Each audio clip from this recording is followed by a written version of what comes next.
ঘন জঙ্গলের এক চঞ্চল বানর থাকত। নাম তার টুকু। টুকু সারাদিন গাছ থেকে গাছে লাফিয়ে বেড়াত। টুকু একটু বেশি দুষ্টু এবং কৌতূহলী।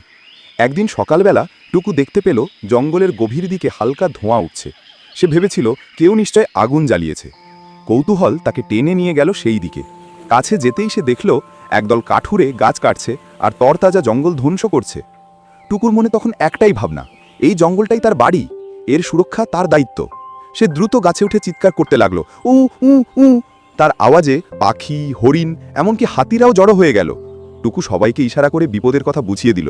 হাতিরা গর্জন করে কাঠুরেদের সামনে দাঁড়িয়ে গেল, আর পাখিরা আকাশে চক্কর দিয়ে সতর্কতা ছড়াতে লাগলো। কাঠুরেরা প্রাণীর দল দেখে ভয় পেয়ে পালিয়ে গেল। জঙ্গল আবার শান্ত হলো। সবাই টুকুকে ঘিরে আনন্দে চেঁচাতে লাগলো। টুকু বুঝল, ছোট হলেও সাহস থাকলে বড় কাজ করা যায়।